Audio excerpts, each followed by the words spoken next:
आज देखते हैं हम लोग पैराग्राफ सेक्शन, जिसमें कि इसमें भी कुछ कुछ सेटिंग करना सीखेंगे पैराग्राफ पे। सबसे पहले क्या करेंगे, सबसे पहले प्रैक्टिस के लिए यहाँ पे कुछ पैराग्राफ लेंगे। उसके लिए क्या करेंगे, equal to RAND bracket open और क्लोज, ठीक है ना। इस तरह से ले लिया, यहाँ तक में कोई समस्या है? इतना करने के बाद यहाँ पे हम सबसे पहले आते हैं, इन चारों को सीखते हैं। ये है align left, align centre, align right, और इसको कहते हैं जस्टिफाई। अब सबसे पहले एक काम और क्या करते हैं कि ऊपर में एक, ठीक है ना, जैसे पूरा जो कंटेंट है उसके ऊपर में एक हेडिंग लगा लेते हैं, ठीक है। अब हेडिंग लगाने के लिए क्या करेंगे, इंटर बटन, जैसे सबसे स्टार्टिंग में शुरू में आएंगे और इंटर बटन प्रेस करेंगे, ठीक है, तो ये नीचे चला आएगा। इसके बाद क्या करना है, ऊपर में मान लिया यहाँ पे टाइप करते हैं द कंप्यूटर सिस्टम, ठीक है। ये टाइप करने के बाद हम सेंटर वाले पे क्लिक करेंगे, किस पे, सेंटर अलाइनमेंट पे, ठीक है ना। तो ये क्या होगा, बिल्कुल सेंटर में चला आएगा, चला आया ना। इसके बाद राइट अलाइनमेंट पे क्लिक करेंगे तो ये बिल्कुल कहाँ चला आएगा, राइट में, ठीक है। तो और लेफ्ट वाले पे क्लिक करेंगे तो कहाँ चला आएगा, ये लेफ्ट में, ठीक है।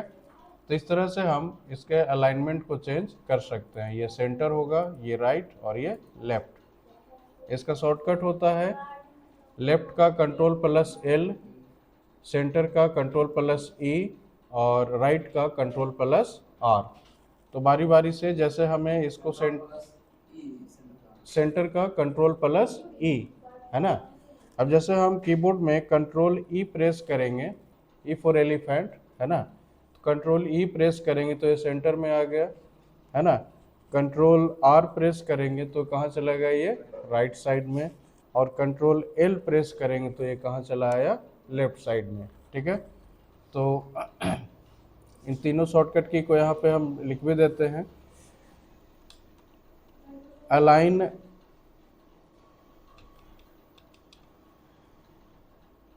अलाइन टेक्स्ट लेफ्ट है ना, सिर्फ वहाँ पे अलाइन लिखा है। चलिए, अलाइन का यहाँ पे लिखेंगे ALIGN, अलाइन लेफ्ट या अलाइन टेक्स्ट लेफ्ट। इसका क्या होगा, इसका होगा Ctrl+L, Ctrl+L, ठीक है। उसके बाद अलाइन सेंटर, इसका होगा Ctrl+E, और अलाइन राइट, इसका होता है CTRL Ctrl+R, है ना। एक और यहाँ पे होता है जस्टिफाई, ये दिख रहा है, इसको क्या कहते हैं, जस्टिफाई करना। इसका काम होता है कि मार्जिन के साथ ये टेक्स्ट को इक्वल करेगा। जैसे इधर वाला पार्ट यदि देखें तो ये बिल्कुल बराबर है इधर वाला, लेकिन इधर कैन यहाँ तक आया, सर्च यहीं पे ख़त्म हो गया, तो अनइक्वल है। तो इसको कैसे ठीक करेंगे, तो सबसे पहले क्या करेंगे, सेलेक्ट करेंगे, ठीक है। सेलेक्ट करने के बाद हम इस जस्टिफाई वाले ऑप्शन पे क्लिक कर देंगे। जैसे ही क्लिक करेंगे, या तो इस पे क्लिक करें या फिर कीबोर्ड में Ctrl+J प्रेस करेंगे, क्या करेंगे, Ctrl+J, इस पे क्लिक करेंगे तो ये बिल्कुल इक्वल हो गया, है ना, और पहले से बेहतर भी दिख रहा है।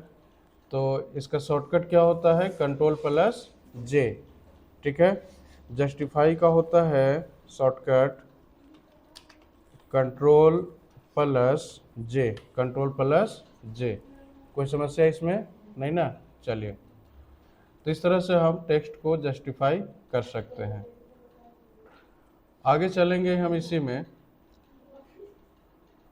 लाइन स्पेसिंग, ये वाला, ठीक है ना, लाइन एंड पैराग्राफ स्पेसिंग। उदाहरण के लिए जैसे हम अभी सेकंड वाले पैराग्राफ में हैं, ठीक है।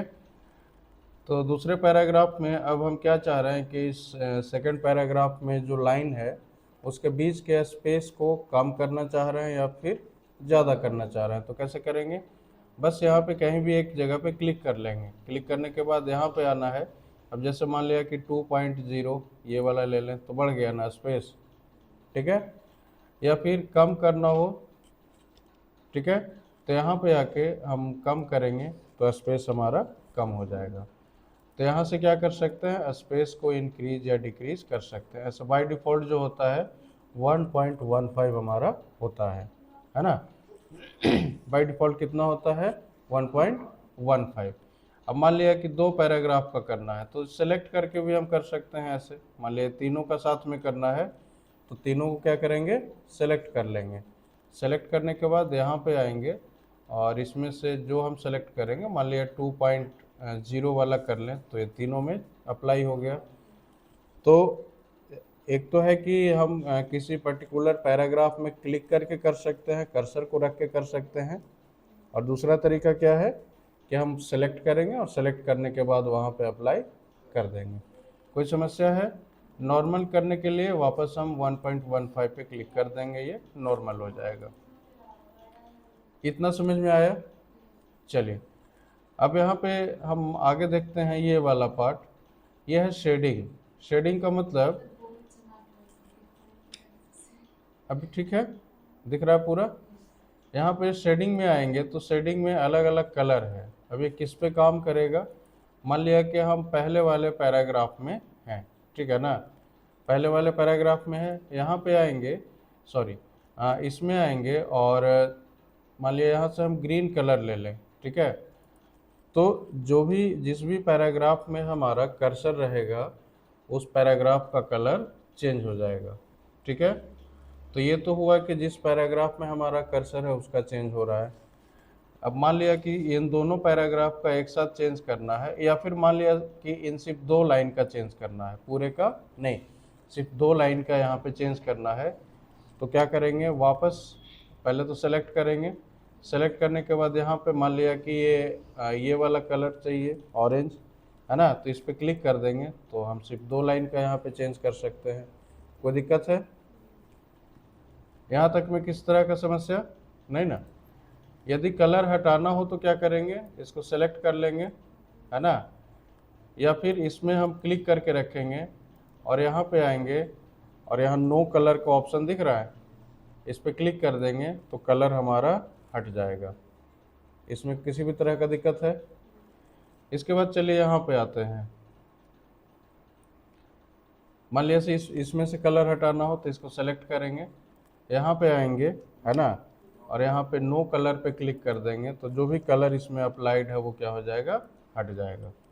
इतना समझ में आया? इसमें किसी भी तरह की समस्या नहीं ना। चलिए आगे देखते हैं। अब देखते हैं हम लोग इंडेंशन क्या होता है, ये दोनों, ठीक है ना। इसमें देखिए ये क्या है, डिक्रीज इंडेंट है, और ये क्या है, इंक्रीज इंडेंट।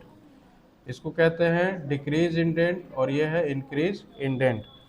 दोनों का काम क्या होगा, जैसे हम मान लिया कि अभी सेकंड वाले पैराग्राफ में है, ठीक है, यदि हम इस पर क्लिक करेंगे तो जैसा कि यहाँ पे दिख भी रहा होगा कि ये क्या करेगा, इंडेंट को इंक्रीज करेगा। यानी कि इस पर जब क्लिक करेंगे तो पैराग्राफ जो है हमारा राइट साइड में शिफ्ट हो रहा है ना। कौन से साइड में, राइट साइड में शिफ्ट हो रहा है ना। यदि हम यहाँ पे वापस डिक्रीज पे क्लिक करेंगे तो ये लेफ्ट साइड में हमारा शिफ्ट हो जाएगा। मान लिया एक साथ 2 पैराग्राफ को करना हो तो दोनों को फिर सेलेक्ट करके करना पड़ेगा, ठीक है, सेलेक्ट करके इस तरह से हम कर सकते हैं। और डिक्रीज करना हो तो यहाँ पे हम क्लिक करेंगे तो हम डिक्रीज कर सकते हैं। कोई समस्या इसमें नहीं ना। तो यहाँ पे ये चारों समझ में आ गया, लाइन स्पेसिंग हो गया, यहाँ ये दोनों इंक्रीज इंडेंट और डिक्रीज इंडेंट समझ में आया, यहाँ पे शेडिंग ये भी समझ में आया। अब आगे हम लोग देखेंगे बुलेट, ठीक है, और लिस्ट कैसे तैयार करेंगे। सबसे पहले ये डाटा हम हटा लेते हैं, ठीक है। अब यहाँ पे इस पे जब क्लिक करेंगे तो बहुत सारा बुलेट्स, बहुत सारे यहाँ पे सिंबल्स दिए हुए हैं। अब जैसे कोई लिस्ट तैयार करना हो, बात समझ में आ रही है ना, यहाँ से थोड़ा साइज इंक्रीज कर लें। अब जैसे किसी चीज़ का लिस्ट तैयार करना हो, मान लिया कि लिस्ट ऑफ स्टूडेंट्स, है ना, लिस्ट ऑफ स्टूडेंट्स, तो हम लोग बेसिकली कैसे लिखते हैं, तो 1 डॉट ऐसे करके लिखते हैं ना, ठीक है। तो वैसे नहीं करके, या फिर मान लिया कि इस तरह से मार्क दिया, एट द रेट का सिंबल दिया, या कोई भी डॉट दिया, ठीक है ना, उसके बाद ऐसे लिखा, मान लिया संजय लिखा, फिर इंटर करेंगे, तो ये तो गड़बड़ है। ऐसा हम कितना करेंगे, बार बार चेंज करना संभव नहीं है। वैसी स्थिति में क्या करेंगे, इस पे आना है और इसमें से किसी एक को सेलेक्ट कर लेंगे। उदाहरण के लिए जैसे हम ये वाला सेलेक्ट कर लें, ठीक है। अब करना क्या है, मान लीजिए कि यहाँ पे संजय टाइप करेंगे और इंटर करेंगे, ऑटोमेटिक वो ले लेगा, ठीक है ना। मान लिया दीपक, रंजन, है ना, पंकज। हालांकि ये काम हम लिस्ट तैयार करने के बाद भी हम लगा सकते हैं। मान लिया आप नहीं चाहिए तो बैक स्पेस दबाएंगे, ये हट जाएगा, ठीक है। यदि इसको हटाना हो तो यहाँ पे कर देंगे, नन कर देंगे, तो क्या हो जाएगा, ये नॉर्मल। अब जैसे मान लिया टाइप किया और इस तरह से टाइप किया, अब इसमें हमें लिस्ट का यूज़ या बुलेट का यूज़ करना हो तो यहाँ पे आएंगे और मान लिया अगर ये वाला चाहिए तो इसको सेलेक्ट कर लेंगे। कोई दिक्कत है इसमें, नहीं ना। तो हम इस तरह से इसको अपने हिसाब से कस्टमाइज कर सकते हैं। अब इसी में आते हैं तो चेंज करना हो तो यहाँ से चेंज कर सकते हैं। इसी में है डिफाइन न्यू बुलेट का ऑप्शन, दिख रहा है यहाँ पे। डिफाइन न्यू बुलेट पे जब क्लिक करेंगे तो यहाँ पे देखिए, यहाँ पे सिंबल है, सिंबल दिख रहा होगा, पिक्चर दिख रहा है ना, फॉन्ट दिख रहा है। तो यहाँ पे सिंबल में जब हम आएंगे तो सिंबल में बहुत सारे सिंबल्स मिल जाएंगे। अब उदाहरण के लिए जैसे कि यहाँ पे हम कोई भी एक सिंबल उठा लें, हाँ आ रहा है, जैसे ये वाला ले लें या फिर ये वाला, और ओके कर देंगे। उसके बाद ओके कर देंगे तो सब में ये वाला सिंबल ऐड हो गया ना। इसी में और आगे देखेंगे, यहाँ पे डिफाइन न्यू बुलेट के अंदर में तो यहाँ पे पिक्चर का ऑप्शन है, ठीक है। यानी कि ये जो इस तरह का सिंबल दिख रहा है वहाँ पे हम पिक्चर को भी अप्लाई कर सकते हैं। पिक्चर पे क्लिक करेंगे, यहाँ पे फ्रॉम अ फाइल इस पे क्लिक करेंगे, ठीक है ना। डेस्कटॉप पे आएंगे, डेस्कटॉप पे कोई फ़ोटो है उसको ले लेते हैं। उदाहरण के लिए जैसे ये वाला, ठीक है ना, इसको सेलेक्ट कर लें और इंसर्ट करें। इंसर्ट करने के बाद यहाँ पे दिखना शुरू हो गया होगा। इसके बाद क्या करेंगे, ओके पे क्लिक कर देंगे। तो अब इस लोगो के बाद मतलब वो जो पिक सिंबल था उसके बदले यहाँ पे ये लोगो दिखने लगा। इंटर करेंगे तो अभी इस तरह से आएगा। कोई दिक्कत है? तो इस तरह से हम यहाँ पे इसको कस्टमाइज या अपने हिसाब से हम चेंज कर सकते हैं। अब आगे देखेंगे हम लोग, अभी जो यूज कर रहे थे बुलेट, उसके जगह पे हम आगे देखते हैं नंबर का यूज कैसे करेंगे, ठीक है। तो यहाँ पे लिस्ट है कुछ, जैसे हम यहाँ पे 1 2 3 ऐसे यूज कर सकते हैं, है ना। क्लिक करेंगे तो ये सेट हो जाएगा। या फिर यहाँ पे ये वाला यूज कर सकते हैं, रोमन वाला यूज कर सकते हैं, ABC इसका, या फिर ये वाला, है ना। तो ज़्यादातर हम लोग 1 2 3 का यूज करते हैं, ठीक है ना। इस तरह से इस पर यदि क्लिक कर देंगे तो यहाँ पे 1 2 3 4 यहाँ पे चला आएगा। कोई दिक्कत है? बाकी आगे आगे आप लोग करके देखिएगा, है ना। अब आगे आते हैं और इसको देखते हैं। ये है हमारा सॉर्टिंग। सॉर्टिंग का क्या काम होता है, डेटा को सॉर्ट करना। अब उदाहरण के लिए जैसे हम यहाँ पे कुछ वर्ड टाइप करते हैं, जैसे एप्पल, या एप्पल से पहले टाइप करते हैं जेब्रा, है ना, पपाया, एप्पल, आई, है ना, एग, ठीक है, अनियन, जैसे गुआवा, टाइगर, लायन। इस तरह से कुछ वर्ड यहाँ पे टाइप किए। एक और टाइप कर लेते हैं आंट, ठीक है। अब इसको हम सेलेक्ट कर लेंगे, ठीक है। सॉर्टिंग पे हम क्लिक करेंगे, किस पे, सॉर्टिंग पे क्लिक करेंगे, सॉर्ट पे क्लिक करेंगे। क्लिक करने के बाद यहाँ पे by default sort by paragraph select होके आया। इसमें कुछ भी नहीं करना है, कोई भी चेंजिंग नहीं करना है। सिर्फ यहाँ पे देखना है असेंडिंग और डिसेंडिंग को। असेंडिंग का मतलब होता है बढ़ते क्रम, और डिसेंडिंग का मतलब होता है घटते क्रम। यानी कि जब असेंडिंग को सेलेक्ट करके और हम ओके करेंगे तो ए वाला पहले आएगा, फिर बी वाला उसके बाद, फिर सी वाला उसके बाद। यानी कि जैसे डिक्शनरी में अरेंज होता है ना, उसी तरह से यहाँ पे अरेंज हो जाएगा। जैसे ही हम ओके करेंगे तो यहाँ पे अरेंज हो गया ना, ठीक है। अब यहाँ पे एग पहले क्यों आया और आई बाद में क्यों आया? एग्जैक्टली यहाँ पे क्या है कि एग में जो जी है वो वाई से पहले आता है ना, या फिर आंट में जो एन है वो एप्पल के पी से पहले आएगा, ठीक है। इसलिए इस हिसाब से अरेंज हुआ यहाँ पे। आगे देखेंगे इसी में, अभी हमने जो किया वो असेंडिंग किया, ठीक है ना। वापस हम इस पर क्लिक करेंगे, अब डिसेंडिंग को सेलेक्ट करके और ओके करेंगे तो क्या होगा, ये जेड टू ए वाले फॉर्म में कन्वर्ट हो जाएगा, यानी कि जेड से ए में कन्वर्ट हो जाएगा। कोई दिक्कत है? तो इस तरह से हम असेंडिंग और डिसेंडिंग में बदल सकते हैं, यानी कि डेटा को हम सॉर्ट कर सकते हैं। ये तो बात हुई कि हम कैरेक्टर को सॉर्ट कर रहे हैं, यानी कि अल्फ़ाबेट को, है ना। अब नंबर को करना हो तो क्या करेंगे, जैसे 10 डाला, 45 डाला, 21, 6, 40, 12, 25, 20, इस तरह से नंबर यहाँ पे डाला। अब इसको सॉर्ट करना है तो इसको क्या करेंगे, सेलेक्ट कर लेंगे, ठीक है। सेलेक्ट करने के बाद यहाँ पे आना है। अब यहाँ पे बाय डिफ़ॉल्ट नंबर सेलेक्ट होके आ रहा है ना, इसमें कोई भी चेंजिंग नहीं करना है। सिंपल हमें क्या करना पड़ेगा, यहाँ पे यदि छोटा से बड़ा करना हो तो असेंडिंग को सेलेक्ट करेंगे और बड़ा से छोटा करना हो तो डिसेंडिंग को। तो मान लिया कि हमें छोटा से बड़ा करना है तो असेंडिंग को सेलेक्ट करके और ओके करेंगे तो ये छोटा से बड़ा यहाँ पे हो जाएगा, ठीक है। वापस हम यहीं पे आएंगे और डिसेंडिंग को सेलेक्ट करके यदि ओके करेंगे तो ये बड़ा से छोटा हो जाएगा। तो उम्मीद करते हैं ये सॉर्टिंग वाला पार्ट पूरा समझ में आया हो जाएगा ये। चलिए इसके बाद हम आगे देखेंगे बॉर्डर, ठीक है। इसमें हम पैराग्राफ पे अलग अलग टाइप से बॉर्डर लगाना सीखेंगे। सबसे पहले एक पैराग्राफ यहाँ पे हम ले लेते हैं, इस तरह से पैराग्राफ ले लिया, ठीक है। कंट्रोल ए से सेलेक्ट कर लेंगे और कंट्रोल जे से यहाँ पे जस्टिफाई कर देंगे ताकि पैराग्राफ जो है हमारा प्रॉपर दिखे। मान लिया कि हम अभी फर्स्ट वाले पैराग्राफ में हैं, यानी कि हमारा कर्सर का पोजीशन पहले पैराग्राफ में है। यहाँ पे आएंगे और बॉर्डर के अंदर में सबसे पहला ऑप्शन है बॉटम बॉर्डर। तो बॉटम बॉर्डर पे जब क्लिक कर रहे हैं तो ये नीचे बॉर्डर हमारा यहाँ पे आ जाएगा, नीचे आया ना। मान लिया टॉप बॉर्डर का यूज़ करेंगे तो ऊपर में एक बॉर्डर हमारा आ जाएगा, ऊपर में यहाँ पे आ चुका है। उसी तरह से लेफ्ट बॉर्डर पे क्लिक करेंगे तो लेफ्ट साइड में एक बॉर्डर आ गया, ठीक है।